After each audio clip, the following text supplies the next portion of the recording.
These are some of the most disturbing things that happen in the Final Fantasy community, and as the video goes on, things go from bad to worse.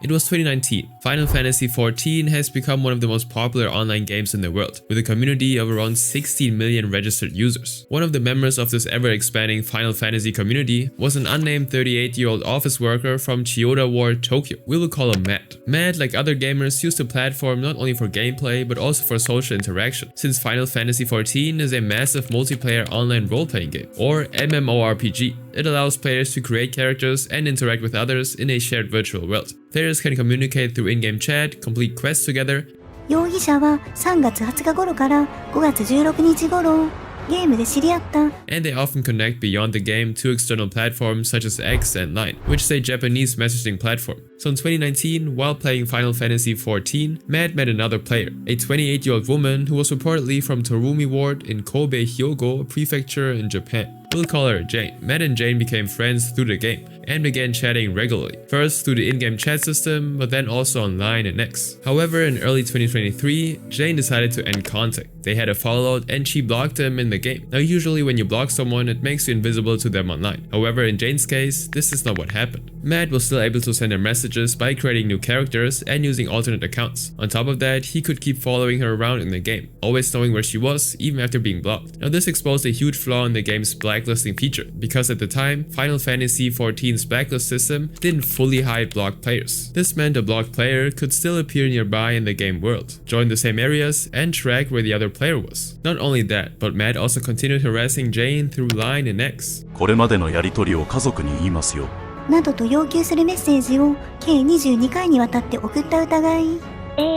それが犯罪になるんですか？ Now, as for the game's blacklist system, back in 2021, game director Naoki Yoshida, who's widely known as Yoshi P, had explained to PC Game Sen, which is a famous British online gaming magazine and website, that the blacklist design was intentional. He said, "We've seen in other games that there are cases where blocking someone eventually develops into stalking because of the way those friend lists are designed. We decided we would structure our friend list the way it is, so it's more difficult for the other person to find out there's a separation between them." Now, in the same year, Yoshi P also explained that fixing the blacklist issue so that blocked players do not show up in the same group slowed down the game's matchmaking process, which is why they never fully addressed it. And 2 years later, it was Jane who was affected by the way the blacklist system worked. Between March 20th and May 16th in 2023, over nearly 2 months, Matt kept stalking her in the game, sending a total of 22 messages to Jane through alternate accounts. Matt would repeatedly ask Jane to talk to him, sending texts like, "I want to talk to you," and "Don't ignore me." The online stalking started to affect Jane in real life too, when Matt started pressuring her, saying that, "I'll tell your family," about their previous conversations. And with the game's blocking system failing and Matt's threats getting worse, Jane went to the Hyogo Prefectural Police. According to reports, Terumi Police Station also joined forces to investigate this case. And 6 months later, on October 17, 2023, Matt was actually arrested on suspicion of violating Japan's anti-stalking control law. This law is meant to protect people from repeated harassment. It makes things like constant unwanted messages, following someone, or threatening them illegal. He was then formally charged for repeatedly messaging and stalking Jane and for following her within Final Fantasy XIV. Now, during questioning, Matt tried exploiting a legal loophole by saying that he had no romantic feelings for Jane. This is important because under Japan's anti-stalking control law, someone can only be charged if their behavior is driven by one-sided romantic feelings or a personal grudge. So by denying that he had any romantic interest in Jane, Matt argued that what he did to Jane did not legally count as stalking. Now, as the arrest became public in late October, the gaming community went after Yoshi P for not properly addressing weaknesses in the blocking system. One player wrote, "Yeah, the idea of not wanting people's feelings hurt is a super weak argument, especially when you think about how someone is able to harass you because they can always locate you due to the friend list. That is way more damaging than simply realizing someone doesn't want you in their lives anymore." Another mentioned that some players had actually quit the game because of abusive stalkers. But even with these ongoing concerns, once the arrest was made, the community still celebrated Matt facing real-life consequences for in-game stalking, with a widely shared tweet at the time saying, "Police taking action for stalking within a game is a great development. I want everyone struggling with being stalked to be encouraged to report it, and everyone doing the stalking to be aware they can be arrested for it in real life." Now, as of 2026, Final Fantasy XIV has updated its blacklist system. Blocked players are now hidden from your view in the open world, and blocking one account blocks all their characters automatically. But it still doesn't solve the entire problem. Blocked players can still see and follow you, which means that the system still places some burden on the person being stalked. Now, players can contact a game master, which is a staff member who can investigate harassment reports and take action in the game. But this process process of course can take effort and time, and so the person being harassed often has to take steps themselves to keep playing safely. Now while Jane's story was about being stalked by someone she knew, the next case takes that same fear to another level. This time it wasn't just one person being targeted, but thousands of players, and the risk came from within the game itself.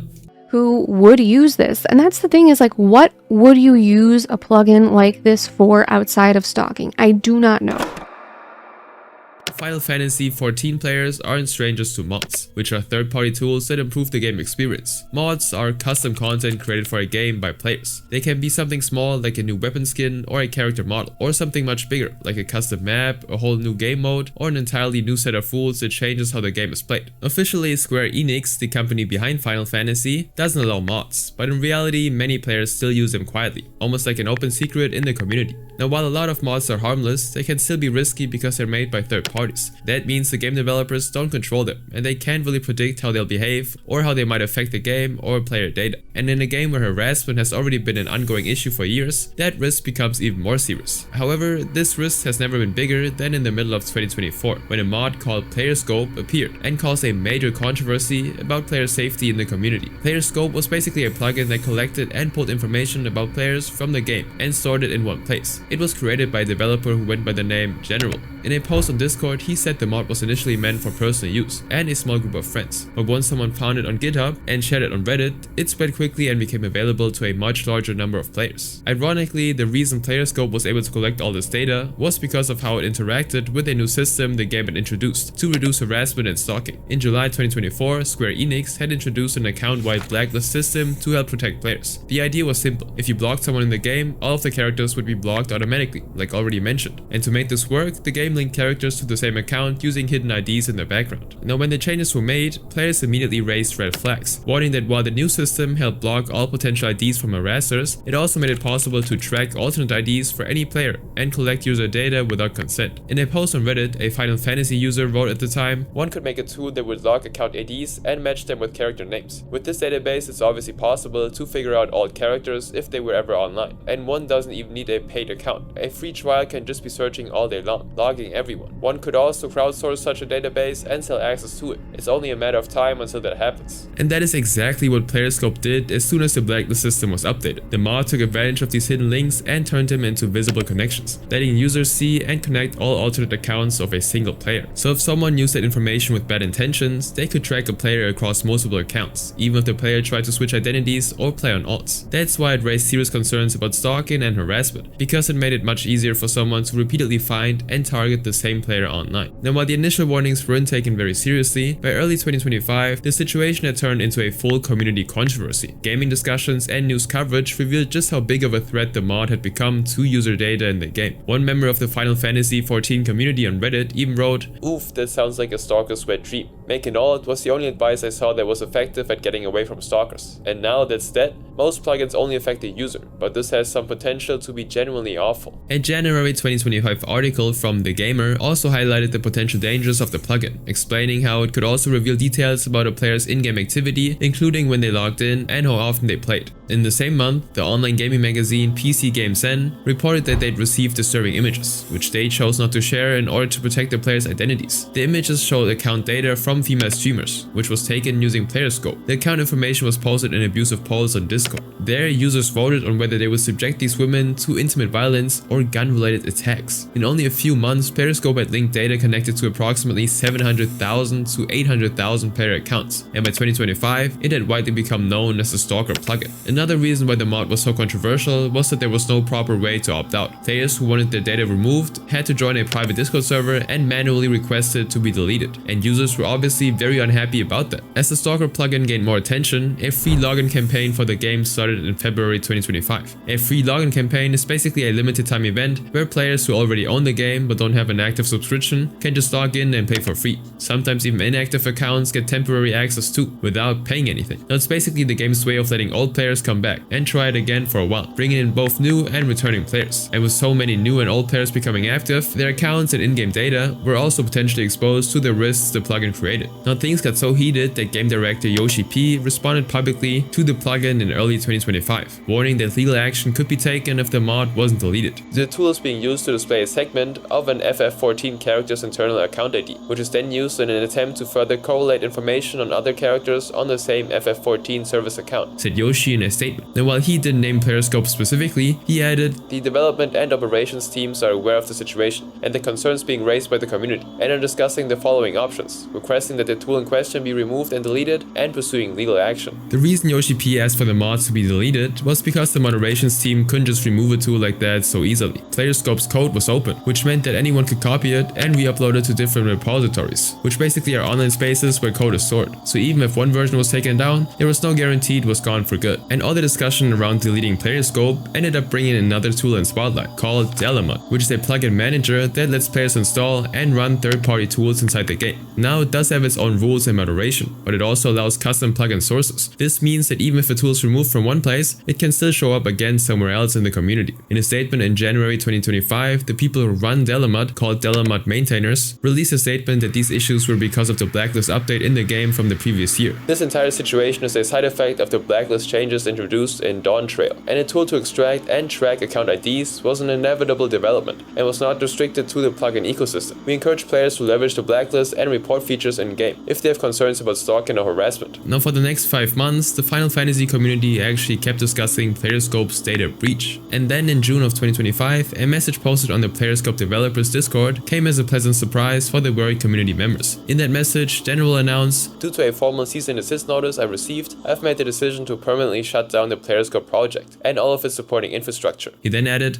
"The web backend has been taken offline. All stored data, including character and user records, has been permanently and irreversibly deleted. The plugin files have been completely removed from GitHub and Gitflick, and have also been erased from my personal server. As of this announcement, I no longer host, maintain, or distribute any part of the Periscope plugin." For those who do not know, GitHub and Gitflick are online platforms where developers store, manage, and share their code. But the damage done by Periscope didn't just end there. It affected the wider modding community as well, since modding in Final Fantasy is again officially not allowed, but still widely used. And there was a much stronger crackdown after Periscope. This led to other tools being taken down too, including Maurus Synchronos, which was a popular mod that lets players share and sync character appearances with each other. In August 2025, the author of Maurus Synchronos announced that the mod would be shut down due to a legal inquiry. Now that decision sparked strong backlash from players who felt that harmless community tools were being punished because of one bad plugin. Gamers were so angry because of this that they review bombed Final Fantasy XIV on Steam, with over 400 negative reviews in just 48 hours. According to Steam, August 2025 was on track to become the first month ever in which there were more negative reviews about the game than positive ones. Now many players argued that instead of dealing with rule-breaking tools after they do the damage, Square Enix should work on protecting players' data better to begin with. PC gamers Harvey Randall summed it up best. "While third-party tools are against FF14's terms of service, you can't code a game under the assumption that no one will break them. Bad people will always exist, and it's Square's responsibility to make sure their targets are protected properly." For the female streamers whose data appeared in the Discord threads, Periscope showed that there was no clear system place in the game to deal with such abuse. However, sometimes it's not just your information that's at risk in these games. Sometimes it's everything you've spent years building. And in the next case, one player is left dealing with exactly that, with his time, money, and trust all on the line. And yeah, it is just currency in a video game, but it's also something that I have been working hard to earnestly earn, to accumulate all of that over, 7+ years of playing this game. Ever since Final Fantasy XI was released in North America in 2003, 22-year-old Minnesota resident Jeff Lures had been deeply invested in the online role-playing game. His in-game character, Swords, was a small magician, and over the next 4 years, Jeff collected around 50 valuable virtual items, which included jewels, charms, and rare coins. Now some of his most prized possessions included enfeebling earrings, a rare piece of equipment that provides magic skill used to weaken enemies, as well as his blessed trousers, a piece of high-level leg armor, and the Fairy Piccolo, a wind instrument used to cast spells. Altogether, Jeff spent around 75 million gil, which is the in-game currency, building his collection of rare digital items. However, almost 5 years later, in 2008, Jeff faced a huge loss when his player account was looted and all his virtual items were stolen. What made it worse was that he suspected a fellow gamer and friend known by the character Irie was responsible for checking everything. Jeff had shared his account details with Irie without thinking much of it. But the thing is, if you share your account password with someone, they can log in, trade away your tradable items, or spend your gems or crystals crystals within the game. Jeff later said, "I was upset, but not so much over the items. I was more upset that it was a friend, someone I trusted." And he also claimed that his stolen virtual goods were worth almost $3,800 at the time, a value he calculated using IGE.com, a site where players could buy and sell in-game items for real money. According to Jeff, there was the real value of what he'd lost, and that Irie could easily make real money by selling the stolen items. So he went to the police. However, the Blaine, Minnesota Police Department refused to provide any support. Investigators said that the case had no legal standing. In their view, Irie couldn't be charged with theft because in-game items do not hold recognized monetary value.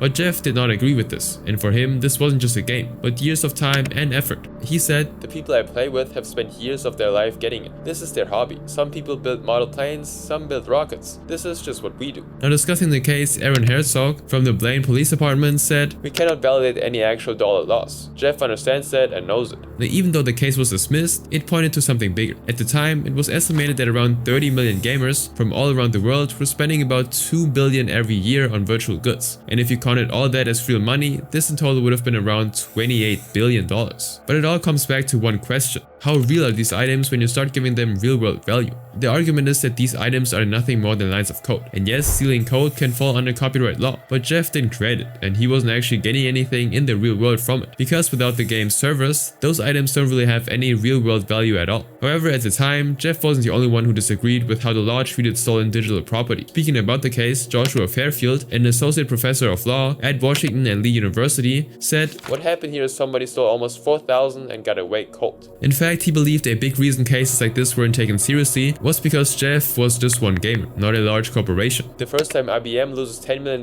we're going to see some police action," he said. Now, while Jeff did not get any justice from the police, he did go after Irie himself. "I tried to talk to him. He never responded," Jeff explained. And after that, he reached out to another player to tell them what he believed Irie had done. "I notified people on his server. He got kicked out of the activities he was in. I got what little justice I could." Now, Jeff eventually got his character's hearts back, but all of his gear was gone. Now, over time, he managed to replace most of the missing items with help from friends, including his girlfriend, who was also a Final Fantasy XI player. But according to him, the experience taught him not to trust anyone. "The trust that was there is not there anymore. My girlfriend doesn't have my account information anymore, and I live with her." Over time, the law moved away from treating digital items as not real, but it still doesn't handle them like normal theft. Today in the US, cases like this fall under cybercrime. This means that if someone logs into another person's account without permission, it can be a crime on its own. And in serious cases, when it's done to gain something of value, like rare virtual gems, it can send you right to jail for up to 5 years. But there is still a catch. Most games have a user agreement that says the company owns all in-game items, and players are only allowed to use them.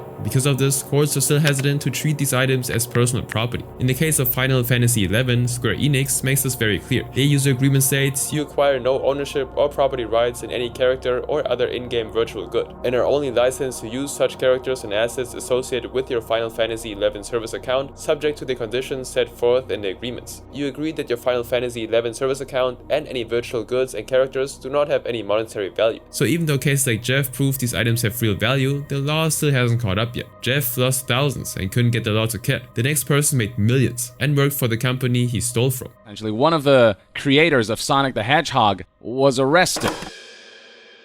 In January 2018, then 52-year-old video game designer and programmer Yuji Naka joined the company behind Final Fantasy, Square Enix. But Yuji wasn't just any developer. He was one of the minds behind Sonic the Hedgehog, known for building the fast, high-speed gameplay that defined the series. At Square Enix, he began building a new internal studio called Balan Company, which launched in 2020. This was meant to bring together both internal teams and outside collaborators. The company's first project was a game called Balan Wonderworld, which was co-developed with another company, Artist. Artist's team included Naoto Oshima, who was the original designer of Sonic and Dr. Eggman. Now, despite Yuji's previous working relationship with Naoto, there were internal disagreements, and Yuji was eventually removed from the project about 6 months before the game's release, and by April 2021, he'd left Square Enix altogether. However, a year later, in April 2022, Yuji came forward and revealed that he'd actually sued Square Enix over his dismissal from the Balan project. He also apologized to fans for how the game turned out. The game had generally received negative reviews from critics and gamers, and Yuji wrote on X that Square Enix and others are companies that care about neither games nor their fans. At the time, it looked like a bitter end to what could have been a strong partnership, but just a few months after that, on November 17, 2022, things took a much more serious turn. Yuji was actually arrested in Tokyo for insider trading as part of a wider investigation linked to Square Enix. For context, insider trading is when someone uses confidential information to buy or sell stocks for an unfair advantage to make money. Now, according to investigators, while Yuji was directing Bell in Wonderworld and still working at Square Enix, he had access to said confidential information, and that he used that same information to make stock trades before major game announcements, so he can make money when the stock price rises or drops. It was revealed that Yuji knew that mobile developer Aiming was working with Square Enix on Dragon Quest Tab, and he purchased 10,000 shares worth around 2.8 million yen, or about $20,000 at the time, before the game was announced and later released in July 2020. Then on December 7, 2022, Yuji was arrested again for more insider trading. This time the case involved one of Square Enix's most popular games, Final Fantasy VII, The First Soldier. Prosecutors said Yuji knew about the game being developed with mobile company A-Team Entertainment in 2020, before it was officially announced in February 2021 and released later that year. It was reported that Yuji used this information to invest a lot of money. He bought around 144.7 million yen worth of shares, which was around $1.345 million at the time, before the announcement, and then sold them for a profit of around 20 million yen, which was approximately $146,000 once the price rose. Now, after the second arrest, Yuji was formally charged by Tokyo's Public Prosecutor's Office with violating Japan's Financial Instruments and Exchange Act, which regulates financial markets and prevents insider trading. Now, since Yuji was such a respected name in the gaming industry, the news shocked many fans. "Please tell me this isn't true. He brought Sonic to life. I'm so sad." One fan wrote on X, "He worked on so many great games. So disappointing," said another. Now, months after his arrest in March 2023, Yuji pleaded guilty to insider trading, saying, "There's no doubt that I found out about the games before they were made public and bought shares of them." However, prosecutors said that he showed no real signs of remorse, and so his sentence was announced on July 7, 2023. He was given a 30-month prison term, which was suspended for 4 years. This meant that as long as he stayed out of legal trouble during that period, he would never serve a day. He was also ordered to pay 2 fines totaling 173 million yen, which was about $1.2 million at the time. Now, following the charges, Yuji stayed silent on public platforms for about 16 months. But in April of 2024, he ended his social media break after reacting to news that Yu Miyake, the executive producer of Dragon Quest, was being reassigned to Square Enix's mobile division. The thing is, during Yuji's trial, Yu had appeared in court to testify against him and present some evidence. And so, in his post on X, Yuji implied that Yu lied during the case proceedings and submitted false evidence, writing, "It feels like it's finally happening. I hope he'll be gone soon, because he's the kind of person who would submit a note with lies, with evidence, to court. I've never met him, but the new president of Square Enix seems like a good person." Since then, there have been no major updates on the case. However, Yuji is still required to remain out of legal trouble at least until 2027 under the terms of a suspended sentence. Now, while Yuji's case was about betrayal from within, not all risks for Square Enix come down to money. Sometimes the real danger comes from the players, putting those developing the games themselves at risk. According to police, the man demanded money back from a game in his message and threatening to repeat the fire. When people think of Final Fantasy, they think of the game, but behind it, of course, is Square Enix, the company that makes and runs it. And over the years, the company has not just dealt with player feedback, but repeated threats from players themselves. Between 2019 and 2021 in particular, growing frustration around live service games and in-game spending pushed some players to make direct threats against employees and the company. In September 2018, Square Enix had already received around 30 emails containing the word "kill" written in Japanese. But it wasn't until 2019 that those concerns escalated into something far more serious. In early 2019, an unnamed 25-year-old male nurse in Tokyo, we will call him Sam, spent around $1,258 on Square Enix mobile games. He mainly spent this money on gacha systems, which work like loot boxes where players spend money for random rewards. And after failing to get the item he wanted, Sam became frustrated and sent a threatening email to Square Enix's Tokyo office on February 5th. The message read, "Hey staff, tomorrow I'm going to kill you. Get ready for your punishment." In Japanese, part of the threat included the phrase "Kubiara tokeyo," which literally translates to "wash your neck." It is a traditional expression implying someone should prepare for execution, historically linked to samurai culture. This was immediately flagged and reported to the police, and as concerns for employee safety grew, Square Enix increased security, and the man was later arrested on March 29th by the Tokyo Metropolitan Police. After his arrest, Sam confessed to sending the threatening email. He said, "I spent over 200,000 yen on the the game, and I didn't get the in-game item I wanted, so I sent the email out of revenge. Now in Japan, by law, this is usually seen as either intimidation or obstruction of business, which basically means disrupting a company's normal operations in a harmful way, and doing so can carry up to 3 years in prison or fines. But first-time offenders often end up with suspended sentences depending on the situation. However, this was not the only incident that year. In July 2019, 40-year-old Kenichi Hiratsuka sent threatening messages to Square Enix official website after losing a game. In his messages, he referenced a repeat of Kyoto animation, referring to the arson attack that had happened just weeks earlier on July 18th, when 36 people died in Kyoto's Fushimi ward. The Kyoto animation arson attack involved a man setting fire to the studio's building, and it remains one of the deadliest mass casualty incidents in Japan. Kenichi wrote, "Give me back my money from your game. Do you want a repeat of Kyoto animation?" Now the company immediately contacted the Tokyo Metropolitan Police Department, and only a month later, in August 2019, Kenichi was also arrested. Upon his arrest, he told police, "I was pissed off at losing in the game, so I sent the mail." Now because of these incidents, Square Enix ended up cancelling multiple regional tournaments for one of its arcade games, Starwing Paradox, which had been planned for August 2019.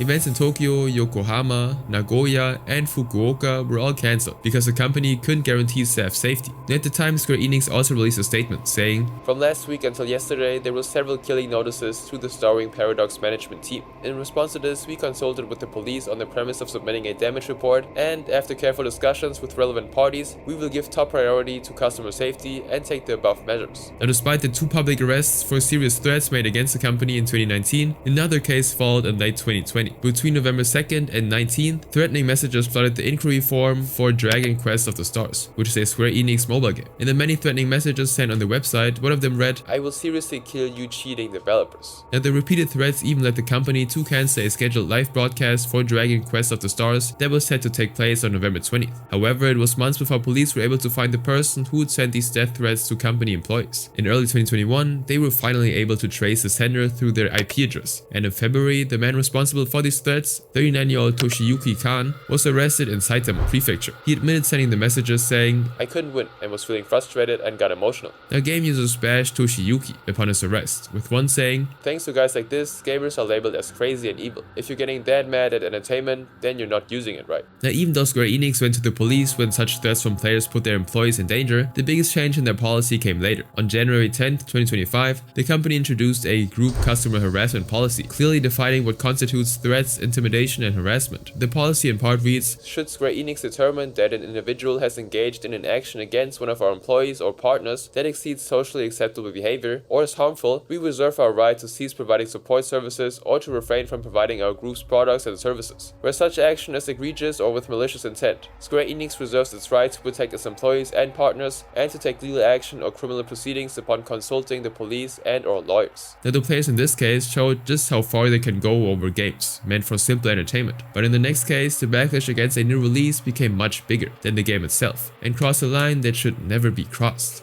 And so much other talent that that's an old poll.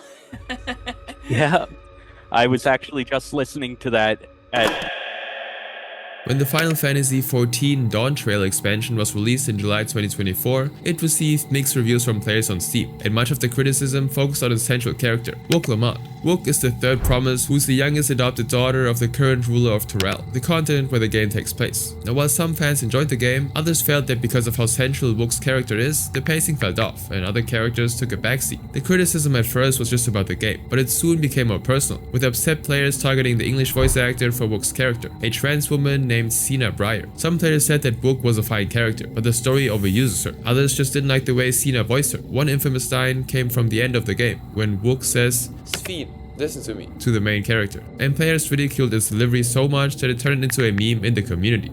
Sphene, listen to me. Now, a lot of the critical comments were still mostly about the story and gameplay. The story is set up in such a way that you as a player contribute nothing of value at all, and if we were removed, not much would have changed. However, not everyone in the community was as respectful. Like this one Reddit comment that read, "I want the next patch to have some apocalyptic something to turn this woke stupid the mad into some monster, so we can claw her heart out and step into pieces. Good for me to do so, because how dare this stupid piece of woman annoy me and sour my experience for Dawn Trail." Now, over time, many players kind of forgot that Sina wasn't actually her character in real life. The game was review bombed on Steam, and many people who did not like the game started going after Cena personally. They specifically targeted her gender identity and beliefs. One comment read, "This is what we get for accommodating to DEI." DEI, if you did not know, stands for diversity, equity, and inclusion. Things got so bad that in August 2024, Cena called out these attacks on X, writing, "Not to baby cry my own woes, but in the past month I've had misgendering, death/intimate violence threats, doxing attempts, threats against my family, etc. in every post, and all across Twitch, YouTube, Reddit, all because I voice a Final Fantasy character and my industry has been dead silent. I've been hiding and blocking most of them, but it's been like this every single day, on every single tweet. Doesn't matter what it's about either. I got one when I talked about an avocado toast I made for lunch." The abuse got so bad that the Final Fantasy subreddit had to make specific rules about what fans could and could not say about Wook's character. A moderator had to post a warning directly addressing abuse towards Cena on the platform. Especially no personal attacks on the voice actress. Like this has been extremely prevalent in past weeks, and if you aren't aware already, we practice zero tolerance towards messages containing transphobic, racist, and sexist tones. Now things got so bad that even Final Fantasy XIV director and producer Yoshi P had to step in and plead to fans to stop attacking voice actors. In an interview in October 2024, he said, "There were comments about how we are too accepting of diversity. Some people seem to be disapproving of that. I'm afraid one of our staff members received very negative comments and it almost felt like a personal attack, which breaks my heart because she worked really hard and these criticisms were not constructive at all." He added that if players had issues with the characters, they should talk to him instead of abusing voice actors. Yoshi P said, "So if there are any sort of criticisms, bring it to me, because I'm the one approving this material.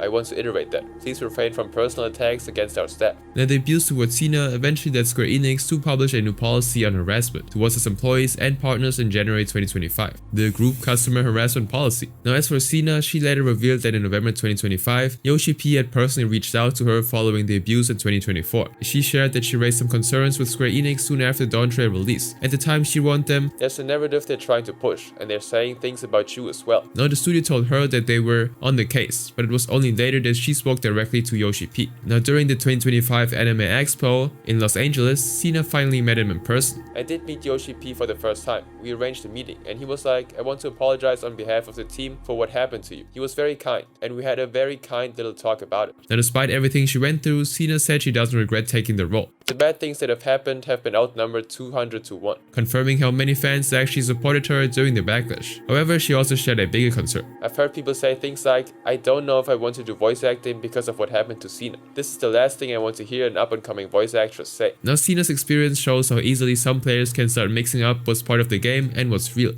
This is a story about how one woman did whatever she could to keep others under her thumb, all in order to exploit them, and how she used seemingly an innocuous and nerdy thing like fandom to do it.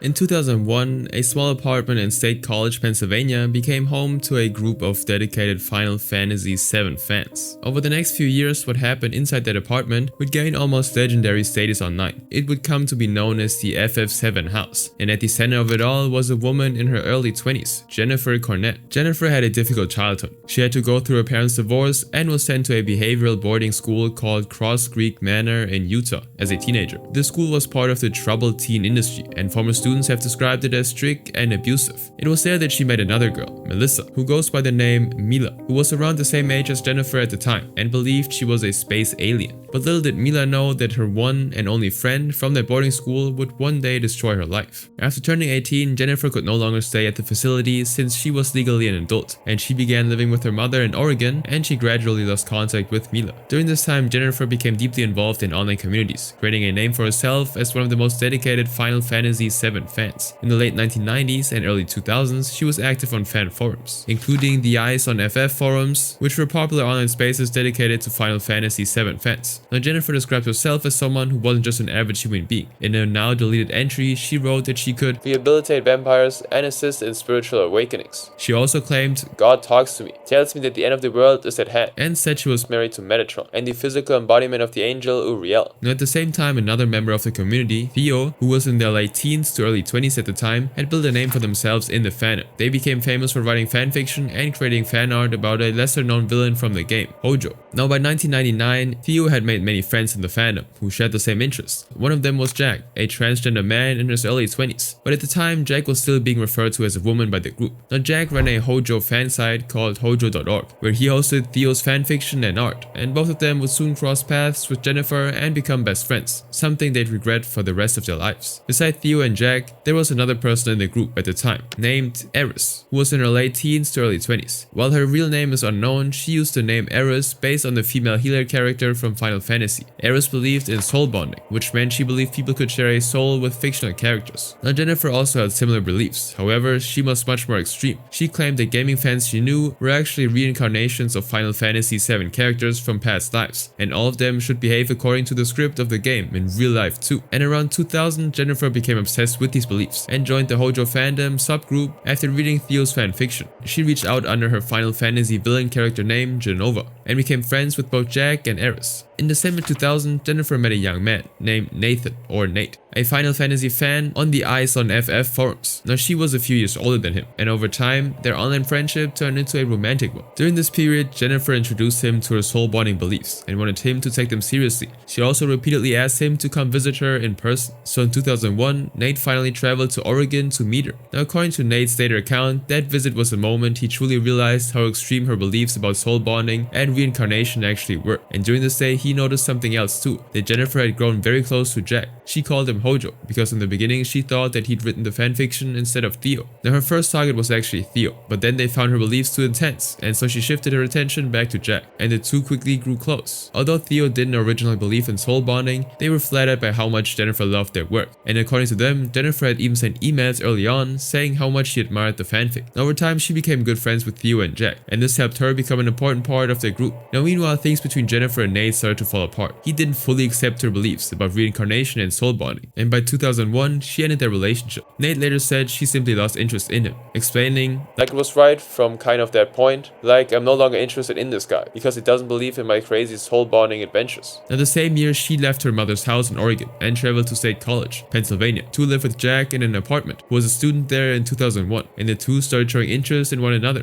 Now Jennifer didn't actually inform her mother before leaving, and this apartment then became the infamous FF7 house. At first, people who met Jennifer described her as quiet and shy. One of Jack's friends, Marley, who was in her early 20s at the time and would visit their apartment often, later said that this impression didn't last long after Jennifer moved in. By October 2001, Jennifer and Jack made their relationship official and held an informal hand-fasting ceremony, which is an ancient Celtic ritual used to symbolize a couple's union and commitment, and Marley also attended the ceremony. Now it was around this time that Jennifer began to take the role of the leader in the group. She gave identities to people based on Final Fantasy characters and forced them to act like them in real life too. Now this was the beginning of a Final Fantasy VII microcult, and Jack and Jennifer began hunting for more people to bring into the group. They reportedly searched online for people who strongly identified with Final Fantasy VII characters, often targeting those who felt alone or isolated, and it didn't take long for them to find someone new. About a month later, in November 2001, Jack came across a young man online who went by the name Icarus. Icarus was in his late teens and a college freshman at the time, and he was soon introduced to Jennifer. He ran a fan site dedicated to Final Fantasy VII named Zack Fair. Jack first reached out to him through email, and from there, he was slowly drawn into the group. Now only a month after he met Jack online, Icarus visited the apartment for the first time in December of 2001. And around the same time, Eris also visited and met Jennifer for the first time too. Now by this time, Jennifer had taken full control of the FF7 house and strongly influenced how people interacted with each other and the outside world. She basically forced everyone to cut all contact with anyone from the outside, including childhood friends and family, saying that they're all devils that should be avoided at all costs. No one was allowed to worship or follow any religious beliefs, as the Christian church was the enemy, and no one was even allowed to pursue their education or even watch TV because both the media and the education system were apparently the government's way to brainwash them. Now Jennifer also started forcing her housemates into having intimate relationships with one another. For example, she told Icarus and Eris that they needed to act out certain relationship dynamics because their assigned characters were together in the game, trying to force them into having a real romantic relationship. Now to pressure them even further, she threatened to put aphrodisiacs in their food. Aphrodisiacs are foods that are thought to increase romantic attraction or desire. However, they both refused. And disappointed, Jennifer then began acting out the personality of Ares' imaginary boyfriend, lowering her voice and ordering Ares around in character. Now the situation became even more weird when she called Ares over the couch and they began behaving in an intense, performative romantic way in front of the others. Now even though this made Icarus uncomfortable, he stayed around the house and within the group. and he actually moved into the FF7 house in summer of 2002 for about 2 months after being recruited online by Jennifer and Jack. He was told he was the reincarnation of the Final Fantasy character Zack, and in his later account, Icarus described their life in the house as being very controlled. People were expected to stay in character for long periods, and even act out scenes from the game. He also talks about regression sessions, where housemates were pushed to recall their supposed past lives. Now food was actually limited too, and sometimes even dyed different colors. Now, at times he said he was starved, or forced to eat meat even though he'd been raised vegetarian. But every night Jennifer would cook red meat, and I would eat it, because that was all there was, and I would become sick, Icarus said. Now sleep wasn't normal in the house either. People were often kept awake or woken up repeatedly during the night. Icarus also said there was both physical and emotional abuse, where people in the house were not allowed access to food or were punished for not following rules. And over time, he felt like he was being exploited, saying, I was the workhorse, I guess because I was Zack. I was therefore the manly man, as opposed to Jennifer, the Cetra queen, or Hojo, the frail scientist. I was the one who had to carry groceries to and from the house, the one who made the money to feed everyone, and the one who had to fix or move furniture when it needed to be fixed or moved. He said that during this time in the FF7 house, he was also hit, restrained, and verbally degraded. Now at the time, the house had a core group made of Jennifer, Jack, Theo, Eris, Icarus, and another member named Sid, who'd been recruited online in 2002. Now some people like Eris and Theo came and went, while others stayed there full time. According to Icarus, the group slowly became more controlled under Jennifer's influence. And for Icarus, Sid was the one person who felt kinda normal. When Sid was around, things almost felt okay, like he could still tell what was real and what wasn't. But when Sid left, things would change again. Jennifer and Jack would start talking about him negatively, saying all kinds of things that made him seem terrible. And that back and forth kept Icarus in a confused state. He was trying so hard to keep going that he couldn't see a way out. By 2002, Eris had already begun distancing herself after repeated conflicts with Jennifer and soon stopped coming to the apartment altogether. And when Jennifer insisted that she return to the house, she refused, which led to an argument, after which Eris cut off contact completely. Now after leaving, Eris wrote an open letter to Jennifer. In the letter, she accused Jennifer of lying and being controlling. Eris wrote, Nobody is an archetype in real life. You are the one who betrays your friends, not vice versa. Most of our mutual acquaintances do not trust you. At least that is what they have told me. Nobody's going to trust you if you keep crying wolf. You lie a lot and rarely even stick to one consistent story. Now things began to shift after Eris left. One night, Jennifer called in a panic, saying that Eris had upset her so much that she was going to attempt to leave this earth. And when Icarus and Jack rushed back, they found her on the floor, crying and saying that she hurt herself. But Icarus immediately saw through her act. I woke up for a second and knew this was Jennifer had scratched herself. It was not any kind of attempt to leave this earth on her own. Even then, he still turned on Eris, because that's what he felt he was supposed to do. Around this time, the apartment itself became unlivable. There was trash piled up and the smell inside was overwhelming. But instead of trying to fix the issue, Jennifer insisted they move to another place, which they actually did. But the new place wasn't any better. A single room with barely any space, and nowhere to really get away. By then, Icarus was completely trapped. Jennifer kept an eye on his conversations, controlled what he said, and made sure he looked fine to the outside world. He knew he had to escape, so he started secretly calling his father from payphones. But even then, he couldn't fully explain what was happening to him. His breaking point came slowly, but then all at once. The day that he was pushed to the edge was after they moved to the new apartment. He said, I moved everything. I was enraged. He was overworked, underfed, and exhausted. And then one morning, after walking home in the rain, he found his shoes had been stolen. You may think it's a silly reason to snap, but that's what did it. That this god-awful town, with these god-awful people who were bleeding me dry, decided that my money was not enough. They had to take my shoes too. I had it. I had just had it. And that was it. He packed with little he had left and left. Shoeless, with almost no money, he chose to leave the house. He was even homeless for a while. I swear to you, I would much rather be homeless than live with people like them ever again. The threat of homelessness does not faze me, because I have seen something much worse. And within a few days, with help from Sid and his family, he came back to his things and was gone for good. And after Icarus left, Jennifer and Jack changed their hunting grounds. In 2003, they moved into a different online fandom, this time based on Hellsing, dark fantasy manga and anime series. Through this, they met Angela, who went by the name Angel online, a married woman in her early 20s from Arizona. Angel first visited them in Pennsylvania, and then later moved in with them in 2003. Around the same time, Theo was also at the house. Now during Angel's visit, Theo was asked to drive nearly 200 miles to State College to pick her up and take the group around. Angel ended up staying for weeks, which was much longer than expected initially. Now Angel's long stay confirmed what Theo had already started to feel, that she was slowly becoming their replacement in the group as she began to take on a much more central role. They later said, I had the feeling that I was going to be replaced, and kinda thought Angel would be that replacement. I just didn't know when or how. I didn't stay the entire time Angel was there. I drove back home after the jealousy drove me insane. This was the last time I saw Jack in person. But leaving was not so simple. Jack tried to maintain contact, and where Jack went, Jennifer followed. Both continued reaching out until Theo eventually cut ties completely. They withdrew from their entire online circle, knowing how small and interconnected the fandom was, and became increasingly paranoid that any trace could lead Jennifer back to them. Moreover, Hojo.org still belonged to Jack, and when Theo broke contact, all of their content was removed from the site.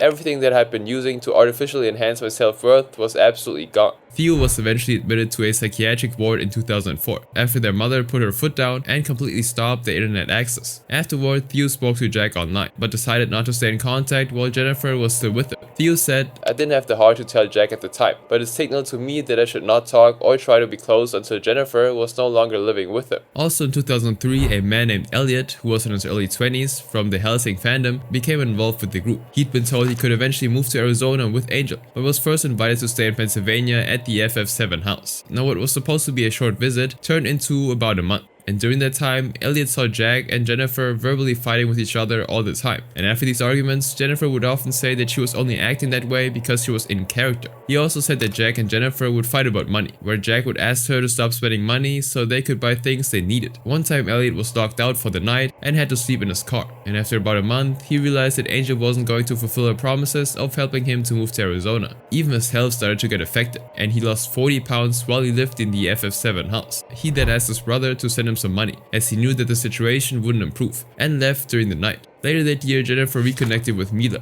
the girl who believed that she was a space alien, whom she had met years earlier at Cross Creek Manor. At the time, Mila was dealing with a difficult home situation with her parents, who refused to fund her education after she came out as gay, and told them that she wanted to be a stripper, and so she decided to leave California and move to Pennsylvania. In 2004, on Jennifer's instructions, Mila used her savings to buy a house in Bellefonte, Pennsylvania, which was 4,000 miles away from where Mila lived at the time. Then Jennifer, Jack, and Angel moved in, and this became a larger version of the earlier FF7 house, with more people coming and going. But for Mila, things went bad from the start. The very day that she arrived at her own newly bought house, she was locked out of it and had to spend hours stranded outside in sub-zero temperatures. And yet Mila felt like she couldn't do anything about it, because everyone only listened to Jennifer, who soon started recruiting more people to join them. One of them was AJ, an 18-year-old who traveled from Maine in October 2004 after connecting with the group online. According to AJ's account, the same patterns continued. Residents worked low-wage jobs and were expected to give their earnings to the household, while Jennifer didn't work. Food remained limited as well, and her control over their daily life continued. Things got worse when Jennifer and Angel started punishing people physically for not following house rules. AJ was pushed down the stairs once, according to his account, and Angel was often the one carrying out the punishment, though she and Jennifer appeared to be working together. He said, "Yes, it was Angel. That's why I've said, because, you know, people tend to be more sympathetic towards her these days. Yeah, and I can acknowledge that somebody can be both victim and victimizer. But at the same time, I remember her being like the enforcer, the one who did most of the punishment." However, he also admitted that even Angel seemed to be acting under Jennifer's control, who would constantly make Angel beg her husband for money up until he finally gave up on her entirely. AJ escaped the house in December of 2004. He lied to the group that he had to take care of his aunt who wasn't feeling well, and was allowed by Jennifer to leave. Now in 2005, Mila had become increasingly frustrated with Angel and Jennifer's behavior, stating that Angel was extremely jealous of me and constantly paranoid that I would take Jen away from her. This was because by this time, Jack and Jennifer had broken up, and Angel, despite getting together with Jack, had developed feelings for Jennifer, who would constantly use this as an opportunity to stir up drama within the group by, for example, forcefully kissing Mila in public and in front of Angel, and making it seem like it was Mila who initiated it. But Mila made it clear that she wasn't interested, saying, "I wasn't interested in Jennifer, Angel, or Jack.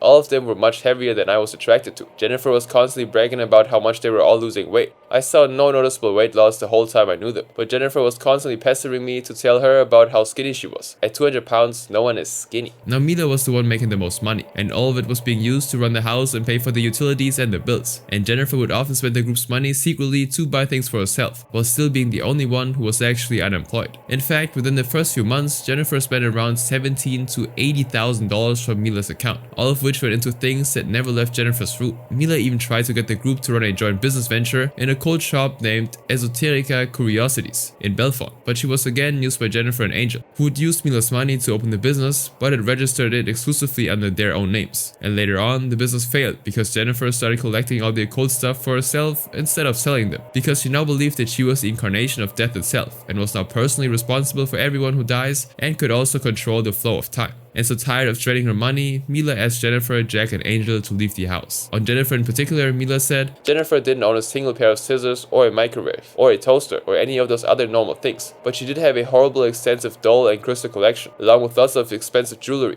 Jen just had no idea how to spend money on things she needed and spend it on things she wanted. She called them sparklies or shinies. She also spent more money on food than any 3 people I know. She had to buy new groceries every day, fresh vegetables and fruit, meat, etc. The blood and frozen meat was somewhat tainted, and meals always revolved around what Jen wanted to eat. There was no planning ahead. Jen would cook whatever she pleased and started thinking about her meal around 10 p.m. Now after they moved out, Mila took pictures of the horrible conditions of the house, including the state it had been left in. And looking back, Mila acknowledged that Jennifer had taken advantage of her emotional state after she got abandoned by her parents. All this time she was telling me how important I was to her special plan, and how the world needed us to stick together so we could conquer evil, etc. I wanted desperately to feel special. I was scared and alone, and I believed her. She knew a few magic tricks, and was very good at reading people, and could give relatively accurate tarot readings. I fell for her lies, hook, line, and sinker. In the aftermath, after living with the group for over 2 years, Mila was left almost broke and was desperate for money, saying, "I think I'm going to be selling some of Jen's worthless stuff that she left here on eBay, along with a description of what happened to me. I'm hoping that people will feel sorry for me and pay more than the item is worth. For instance, I have a riding crop that Jen broke across Angel's back and then continued to whip her with, leaving huge bleeding gashes across her back. That might sell." And all this time, Jennifer was still in on and off contact with her ex Nate, trying to get money from him, but when he refused, she would threaten to attempt to leave this earth, and this continued until 2005. However, years after Jennifer had formed the group and drawn in members from the Final Fantasy VII fandom, Icarus published a detailed account of his experience in April of 2005, 3 years after his actual escape. He first shared it on LiveJournal, which was a popular blogging site at the time, where users can write journal-style posts, and later it also appeared on a site called Demon Sushi. Now the post described what he'd gone through while under Jennifer's control, including the structure of the group, the belief system, and the treatment of members. It also included emails from other victims of the cult, including Nate. And the story actually went viral within the Final Fantasy community, and brought a huge amount of attention to Jennifer and her actions since 2001. Now following Icarus's and Mila's posts, at least 12 other ex-members of the group spoke out as well. One of them was an anonymous person who went by the name Kat, who had met Jennifer and Angel through a roommate when they were still in college. Kat was essentially Icarus's replacement, and just like Icarus, Kat explained how Jennifer told them that they were the reincarnation of the Final Fantasy character Zack, and Jennifer would force them to earn money for her and make them stay awake from dawn till nightfall to stand guard and protect her from unseen forces of evil. And despite Kat's effort and sacrifices, they would still have to face Jennifer's violent attacks. They would leave purple bruises on their body for several weeks at a time. Now in 2006, a year after Icarus's expose, Jack gave up control of Hojo.org to Theo, who then took over running the site. On July 15th, 2008, a series of posts began appearing in a LiveJournal group called Housemate Horrors. One series called the Sarah Saga described the experience of living with a roommate named Sarah, who sounded exactly like Jennifer. And as the post continued, users began to suspect that Sarah was actually Eris. However, this was never truly proved. Now in August 2009, after their reputation was ruined in the Final Fantasy community, Angel left Jennifer and moved out with Jack. At the time, Jennifer was living with a man named Gale, whom the group had met online in late 2007. He was the only person still living with her. Now in the years that followed, Jennifer continued moving between online communities. By 2013, she reappeared in a fandom connected to the TV show Hannibal, using the name Frederica Avery Lowndes. She also ran a Tumblr blog and organized a group of fans she called her staff. She encouraged them to attend conventions, interact with cast members, and create content, often using their own money. Now they were usually promised opportunities that never actually happened. However, people in the fandom eventually began to suspect that Frederica was actually Jennifer, after which she disappeared from public online spaces again. Now in 2015, a young woman named Tux reportedly moved in with Jennifer and Gale after several visits to meet them in Lake Forest, Illinois, where they were living at the time. In 2016, due to unknown tensions though, Gale asked Jennifer and Tux to leave, and they moved to Utah where Tux's family lived. And according to later accounts, Tux's family later learned that Jennifer had not been honest about her identity, which led to another departure. Now after 2016, there have been no confirmed public records of Jennifer's activities. It's believed that she may have returned to Oregon, but her exact location remains unknown. Over more than a decade, multiple individuals have described similar patterns of manipulation, control, and financial exploitation linked to her. Despite her continued notoriety within fandom spaces, her current whereabouts remain unknown. Jennifer's targeted abuse left lasting scars on those around her, but even the horrors of the FF7 house pale in comparison to what the victims faced in the next case. Des Freundes gegangen, bewaffnet mit Küchenmessern. Als die Eltern an die Tür kommen, werden sie von den beiden 17-Jährigen niedergemetzelt mit über 70 Messerstichen. Der Vater erfährt erst am nächsten Morgen von dem Verbrechen.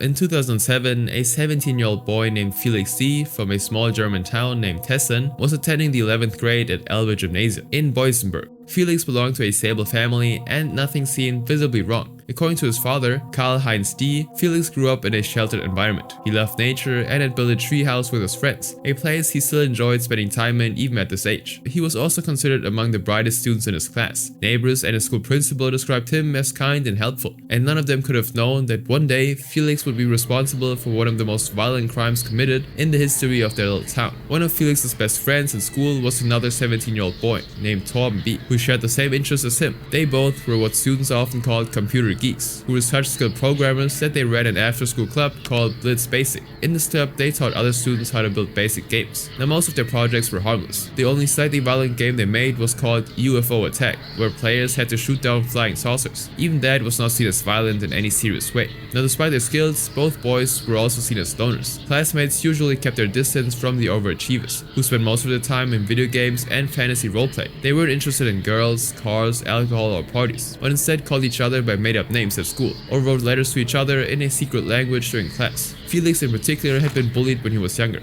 According to his father, this made him withdraw more, and he started spending more time in fantasy video games. One of the games both boys were into at the time was Final Fantasy VII. They even used names from the game as nicknames. Felix called himself Sephiroth, the main villain in the game, while Torben used the name Reno, a member of the Turks. Now, while this may seem harmless, some classmates described a more complicated side of Felix. A 17-year-old student, Alexander R., remembered a visit to a swimming pool in the summer of 2006. He said Felix went too far during rough play, holding others underwater, almost until the air bubbles stopped coming. Now, Alexander, who had known Felix since childhood, also said Felix was usually shy in normal situations. He would often avoid trouble and run home if things got a little rough. He always ran home screaming straight away. His father caused trouble and called the cops, even though he's otherwise not so bad, he said. But Felix acted very differently when leading role-playing games in the woods, or acting out scenes from shows like Dragon Ball Z. In those moments, he took charge, gave out roles, and told others what to do, but he also got angry when things didn't go his way. Now, it was during one of these sessions that he had an argument with a friend and a classmate, 16-year-old Florian E. Florian reportedly said he no longer wanted to take part in what he called the tying up stuff, because Felix played too roughly with the other young children, sometimes tying them up during role-playing games. Now, Felix is said to have threatened him after that, and when Florian's father, 46-year-old Peter E., later reported the incident to the police, the friendship between the boys ended. By January 2007, Florian was no longer friends with Felix, who'd grown even closer to Torben. The two had even started talking about leaving Germany and starting a new life in Japan. Now, on the evening of January 13, 2007, the day had been normal for Felix and Torben. They were at Felix's house with his younger sister, Jana D. They were also joined by one of Jana's friends, a young girl named Eileen Wohlraab. They had a simple dinner of hot dogs and watched an animated Final Fantasy VII film, since the boys were so interested in the game and its world. Now, at some point, the boys asked Eileen to leave the room for a while. They wanted to be alone for a bit, to talk something through. Now, after dinner, the boys offered to clean the kitchen. At around 9:30 p.m., Eileen went out, walking through the village with them, something they'd done before. Now, some reports say that they even stopped at a local bus stop where a few other teenagers were hanging out. Now, at some point, the boys got Eileen alone. They told her to come with them into a darker area, saying they were just playing a game. And since she knew them well, she didn't feel worried at first. But things quickly took a turn. They took her to an old, rundown clubhouse in the village. There, the boys tied her up, using packing tape and cable ties they brought with them in their backpacks. Now, even then, Eileen thought it was part of a game. But that quickly changed when they pulled out knives. And these were the same knives they'd taken earlier while cleaning the kitchen at Felix's house. Exactly why they'd volunteered for kitchen cleanup duty in the first place. Now, Eileen was now tied up, gagged, and unable to see clearly inside the broken shed. Still, she thought they were joking, and annoyed that she was not taking them seriously, they left her there, bound and gagged. However, what Eileen didn't know was that they were about to go to Florian's house, which was only a short distance away, and at around 10 p.m. they rang his doorbell. Florian's father, Peter, answered the door, and most reports say that they asked for car keys so they could use the vehicle to run away from Germany. Others say that they were acting as their Final Fantasy alter egos and asked Peter to kneel in front of them, but when he didn't do what they asked, they actually attacked him. They began stabbing him with the knives that they brought, 66 times, and Peter died in the hallway of his own home.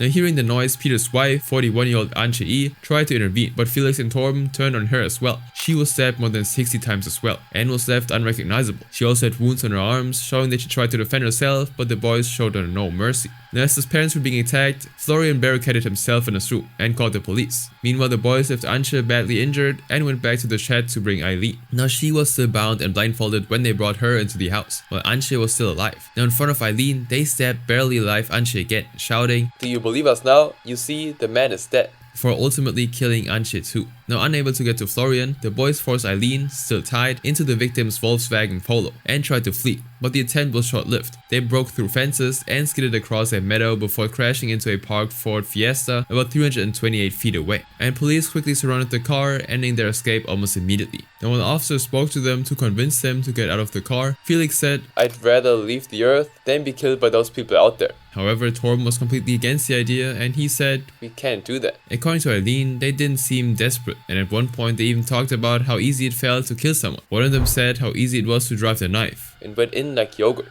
Now about an hour later, Felix stepped out of the car with his hands raised, and Torben followed. Both of them were taken into custody. Now the pictures of the boys sitting in the police car soon started making rounds on the news. They looked calm and almost at peace, with slight smiles and distant expressions. One neighbor said that she couldn't recognize Felix from the photos. She said, "Felix was a fine boy, but when I saw him in that photo, I thought, that's not him, that's someone completely different." On the next day, on January 14th, both boys gave full confessions in custody. However, their explanations were described as markedly confused and so far-fetched, and made little sense to the police. They said they wanted to steal a car, flee to Japan, and begin new exciting lives there. Other times they said they simply wanted to know what killing felt like. Now a statement from the public prosecutor's office said their explanations didn't match reality. They had no realistic idea of what their new life would entail, and the difficulties they would have to overcome on their journey to Japan. Now, as soon as the boys were arrested, speculation began about why they had committed the crime. However, the boys didn't fit the usual profile of violent young offenders. Usually in such cases, a pattern is often pointed out: an outsider personality, an interest in weapons, or a certain way of dressing. But Felix and Torben didn't fit the mold. But when Final Fantasy VII was found on both their computers, a leading newspaper asked a question that many were already thinking. Did they want to be like their role models and kill without mercy, as they practiced 100 times already on their PC? Now the media quickly began focusing on their virtual lives and linked their liking for video games to their actions. Neighbors and even the deputy director of the school, Wolfgang Albrecht, insisted that they were normal, well-behaved boys. The latter even said that the theory was not valid. Still, their use of game aliases and their interest in fantasy worlds were treated as possible reasons for what had happened. Now Carl didn't find out what his son had done until the next day, and by then the news of what happened the night before had already started spreading. So he went to Florian's house, trying to understand what was going on. But the moment he saw the mayor's face, he just knew.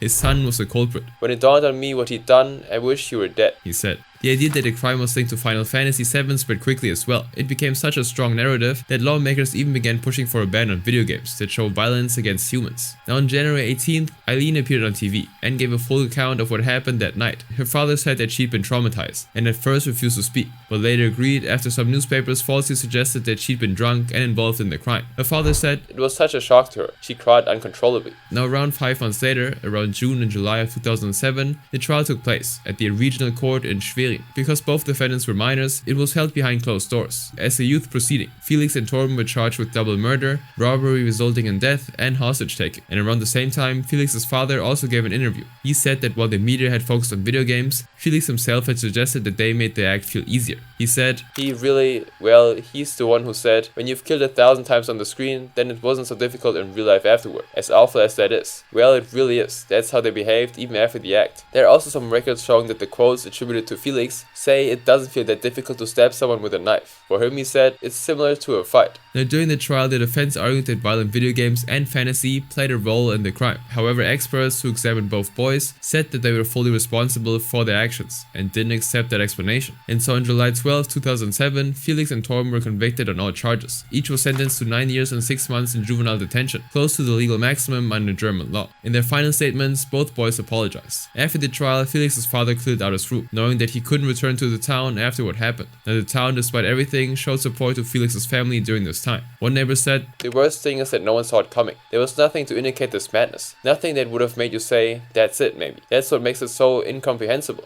Just like Felix and Torben left their small community in Germany shocked and searching for answers, the next case became one of the most notorious Final Fantasy related crimes in Spain. A story people still talk about to this day.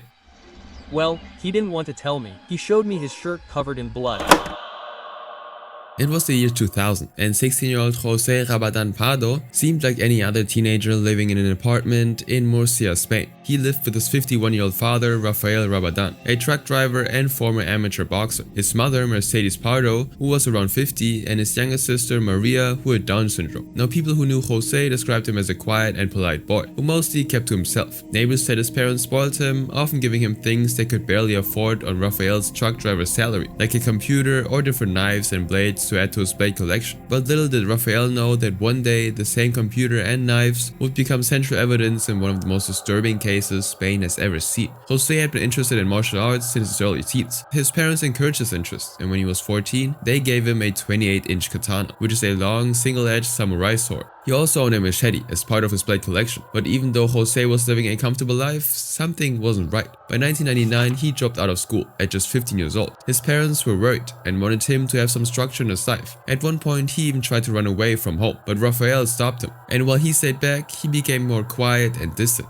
That same year, in 1999, Final Fantasy VIII was released, and Jose became deeply obsessed with it. He'd spent hours playing the game and connected strongly with the main character, Squall Leonhardt, a quiet, withdrawn fighter who carried a signature gunblade weapon that reminded Jose of his own katana. His obsession grew so strong that he even started growing his hair to look like him. Photos from that period show a striking resemblance between Jose and the character. In early 2000, Jose had even pulled further away from real life. Now he couldn't get past white belt in his karate classes, and around the same time, he met a girl named Sonia from Barcelona in an online chat room where he went by the name Cypher, a misspelling of Cypher Almasi, a rival character from Final Fantasy VIII. Over time, the two became close, but Sonia had no idea how obsessed Jose was with her. To him, she became one of his only connections to the outside world, and a reason to escape his life in Murcia. On March 31st, 2000, they stayed up talking online until around 3 AM. Jose had finally decided to leave Murcia and told her he would travel to Barcelona to meet her in person for the first time, finally leaving his family behind after his failed attempt in 1999. However, no one would have imagined what he would do before actually carrying out that plan.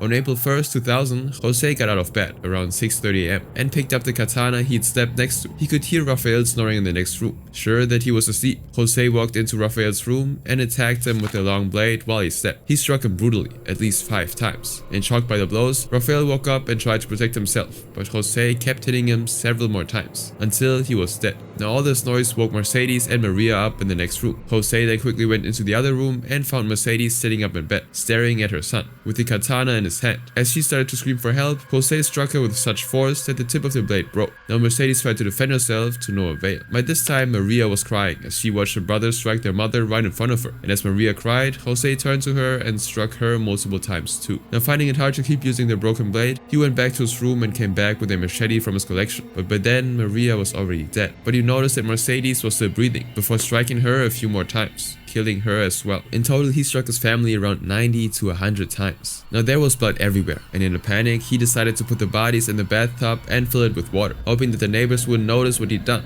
In his mind, it would keep the smell contained and give him enough time to run. Now he first put a plastic bag over Maria's head and placed her body in the bathtub filled with water. Next he did the same with Raphael's head and tried to move it into the tub as well. But unlike Maria, Raphael was quite heavy, so Jose left his body near the bathtub. Mercedes' body was left on the bed, where he had killed her, as he prepared to leave the house. Now before leaving, he washed the blood off his hands and face, and then pulled a sweatshirt over his t-shirt, which was still stained with blood. Grabbing his phone and about $105, he walked out of the apartment around 7 AM. Jose planned to leave his neighborhood and go to Barcelona. His plan was to hitchhike to the port city of Alicante and then take a train to Barcelona to meet Sonia, where he believed he would start a new life. Now after he left the house, he actually called the police and confessed to killing his family. But according to reports, when he told them what he'd done, they dismissed it as a prank call. And he then called a friend named Guillermo and confessed to him as well. He asked Guillermo to call the police so they would take it seriously and discover the bodies. He said on the phone, "I've done something very bad. I've killed my family." But Guillermo actually thought that he was joking too. But still, just to be sure, Guillermo contacted the police. And now with Jose's original call and his second report, the police began to take it more seriously. And the same evening on April 1st, they decided to check on Jose's family home to make sure everything was okay.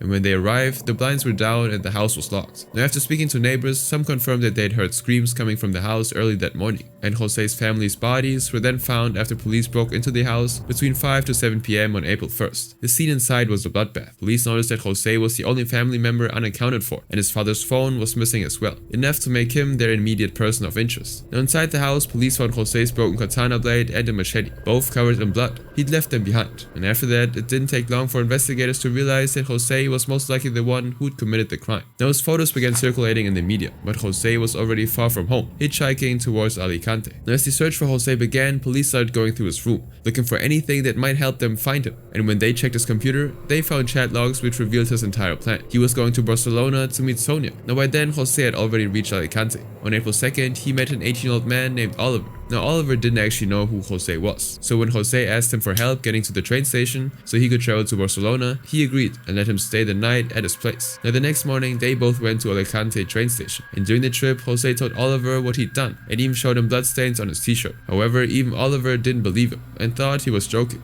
Meanwhile, the police had reached out to Sonia and told her everything that had happened, and she decided to cooperate with them. Now they were already monitoring the Alicante train station in case Jose showed up, and that's exactly what happened. On April 3rd, 2000, 4 days after the incident, police arrested Jose at the train station as he was about to board a train to Barcelona.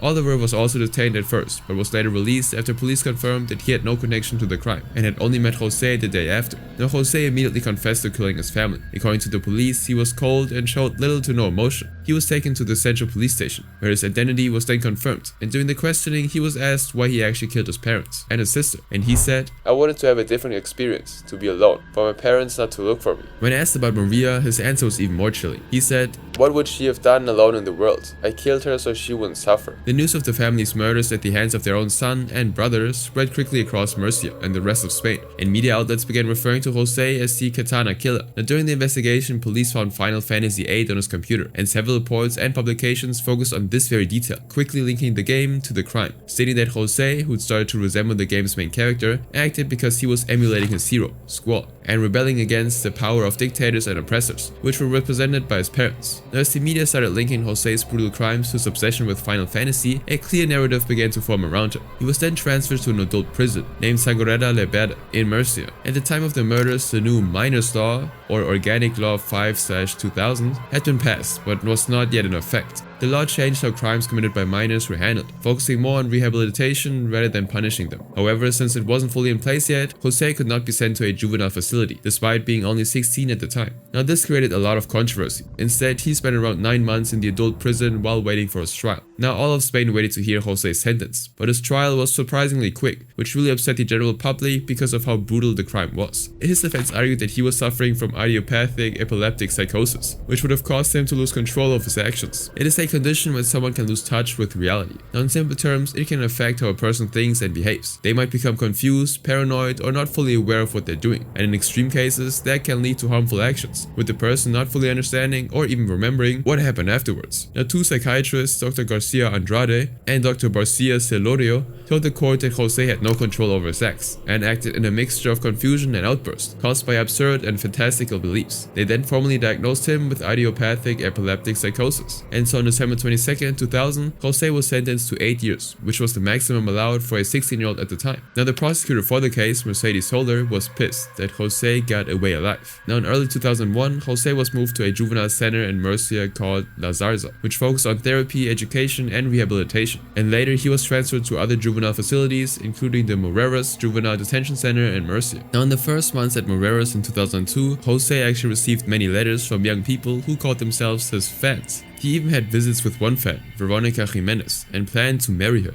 At the same time, he wrote to the media, saying he wasn't getting proper help for his mental problems. And unsatisfied with his treatment, on September 25, 2003, Jose tried to escape during a therapy session. He got away for a few hours but was caught by police, and when arrested he said, "Next time you have to shoot me twice to catch me." Now around the same time, he also attempted to leave this earth by his own action, and later he said that he heard a voice telling him, "It takes even more courage to stay alive and overcome what has happened. I asked God for help and fell asleep." And Jose said that he woke up feeling calm. However, his life decision inside the detention center completely changed when he received a letter from a prisoner in Lyon. The prisoner suggested that he should contact the New Life Evangelical Association, a church that helps prisoners rebuild their lives. And after that, Jose turned to religion to rehabilitate himself and become involved in Christianity. He became a model inmate and completed his education and studied finance. Now Jose remembered feeling the weight of what he'd done clearly while in prison. He said, "There was a moment when reality clearly visited me, when I became aware of what had happened, when I felt the absence of my family, and that absence wouldn't go away. I constantly imagined their faces, imagined what happened. I heard noises that resembled sobs and cries, and screams of agony." In 2006, 6 years after he killed his family, Jose completed his time in close detention and was moved to a halfway house in Cantabria. He had to serve the remaining 2 years of his sentence there under supervision, and during this time he was allowed to work and move within the community with support from Nueva Vida.